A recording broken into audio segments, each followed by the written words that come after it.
All of this comes as New York City's police commissioner Bill Bratton said Sunday it was wrong for police officers to turn their backs as Mayor de Blasio spoke at the funeral of Officer Ramos. Bratton called for less rhetoric and a lot more dialogue to diffuse the tension between police and the people they're meant to serve and protect. A funeral service for the other slain officer, Wenjin Liu, will be held Sunday. Well, today we hear directly from a New York City police officer, a member of the largest police department in the country. Adil Palenko joins us. He's been with the New York Police Department since 2005. When I interviewed him last year, he described how in 2009 he became critical of the NYPD stop and frisk policy when his superiors told officers to meet a quota of stops or face punishment. He made audio recordings of the quotas being described during meetings in his precinct and brought his concerns to authorities, but he said he was ignored. He then took his audio tapes to the media, including the Village Voice, where reporter Graham Raymond wrote a series called the NYPD Tapes. For several years, Officer Palenko was suspended with pay, but he's since returned to work on the police force. You went to the wake of Officer Ramos. Can you talk about the reaction of the police to the mayor? Good morning. First of all, I got to start by saying I'm not here on behalf of the police department. I'm here on my own as a citizen, as a concerned citizen of New York. I'm not speaking on their behalf. If you can please repeat your question. First, your reaction to the killing of these two officers.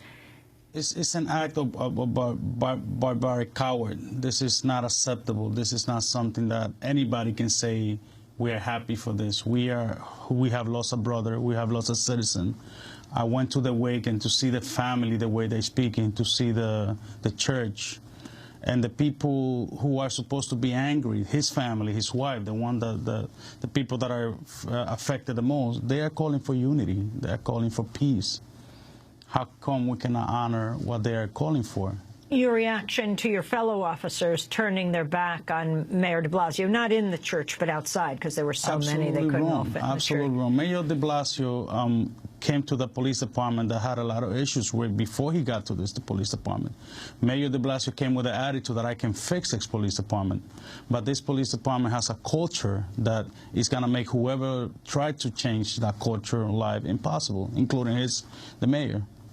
It's absolutely wrong to turn the back on the mayor. It's absolutely this is not what we made of.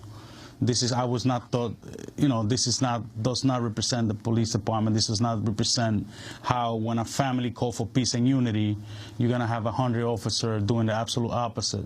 Do other officers feel as you do? There's many officers that feel like I do. There's many officers that... Last week, the president of the largest police union, your union in New York City, the Patrolmen's Benevolent Association, said the mayor's office should be held accountable for the deaths of officers Ramos and Liu. This is Patrick Lynch. There's blood on many hands tonight. Those that incited violence on the street under the guise of protest, that tried to tear down what New York City police officers did every day. We tried to warn, it must not go on, it cannot be tolerated. That blood on the hands starts on the steps of City Hall in the office of the mayor. On Friday morning, the day after Christmas, many New Yorkers saw a plane flying a banner above the Hudson River that read, "De Blasio, our backs have turned to you."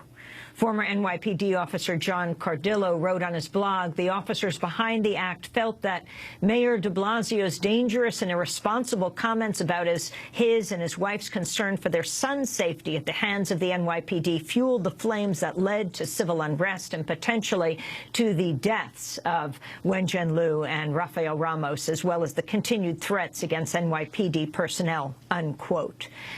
Let's turn to Mayor de Blasio's remarks, which were made earlier this month amidst protests over lack of police accountability in the Eric Garner case. Eric Garner, who died of a police chokehold. He said that he and his wife, Shirlane, who is African-American, fear for the safety of their teenage son, Dante. Shirlane and I have had to talk to Dante for years about the dangers that he may face.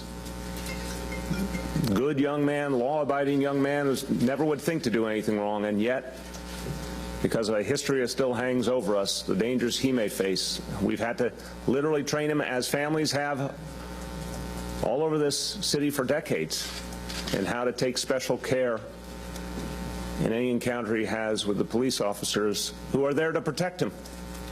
And that painful sense of contradiction that our young people see first, that our police are here to protect us, and we honor that. And at the same time, there's a history we have to overcome, because for so many of our young people, there's a fear. And for so many of our families, there's a fear.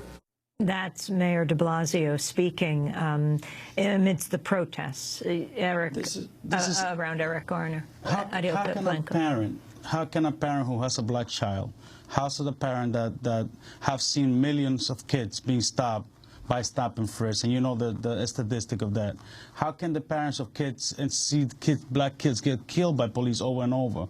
How can parents that see kids being summoned illegally, being arrested in their own building for trespassing, and being the treatment that they deserve from they get from the police department, not from all officers, because not all officers are the same. How can you not responsibly have that conversation with your son? You brought your son today to the studio. Of course. Have you had that conversation with him? Absolutely. I have to have that conversation. You're a police officer. And I'm a police officer, and I've been thrown against the wall of duty, because the us versus them mentality that Patrick Lynch and many other officers don't want to hear about, they don't have to speak to their kids. They don't have, if my kids and Patrick Lynch's son walk the street right now, chances are that, you know, the conversation that I have to have with my son, he won't have to have it. As an officer, I've been thrown against the wall. As an officer, I've been shown no respect. Thrown against the wall by who? By fellow officers. Stop and frisk. Walk into the neighborhood where my mother lives. With absolutely no need. When you were out of uniform. I was out of uniform. And this is, the other thing that they mentioned is that 50%, 60% of the population of the police department is Hispanic or is diverse society.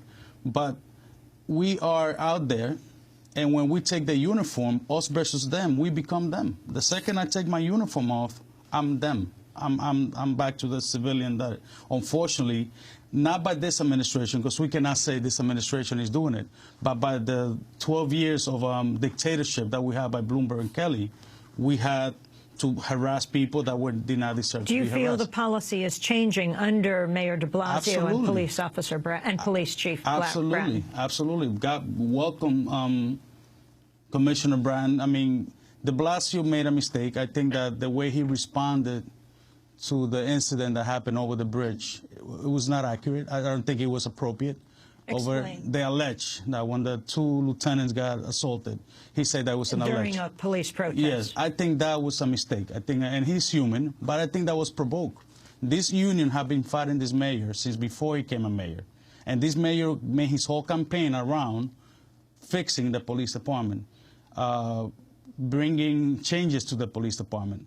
And people heard him, and I think it was the one thing that separated him from Quinn and Laura. It was his approach on how he needed to change and reform the police department. And voters came out.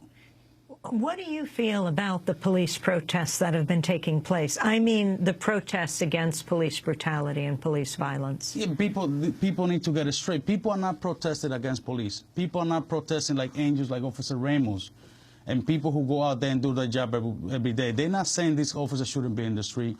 People are protesting against bad policies that have been in this country for many, many, many years. Do you think these protests dishonor the slain officers? No, not at all. I think these protests were there before the officer. I think the issues that we have to resolve, we cannot deny that they've been there before the officers were dead. I think they should have held the protest until after the wake, maybe show a little more respect. But there is an issue, and that issue cannot be ignored. That issue, you cannot tell people they don't have the right to protest. I wanna ask everybody, and I see Mayor Giuliani and many other people stepping up now. I don't know for what reason, and they wanna say that everything was mishandled, that everything was mischaracterized, that the mayor did a terrible mistake. But take a picture of Ferguson, Missouri, when the decision of Michael Brown came over. Take a picture of the gas station on fire. Take a picture of the police cars on fire. And then take a picture of New York when the Eric Garner decision came out. Which one you rather have as a mayor, as a president, as a government? Which one you rather have? So you got to give this mayor some credit, if not all, for the way they handle it. I want to thank you very much for being with us. That ends our show. Also wanted to point out that Emerald Garner, the daughter of Eric Garner, laid a wreath at the officers' memorial. Addo Polenko is a 10-year veteran of the New York Police Department. Our website's democracy.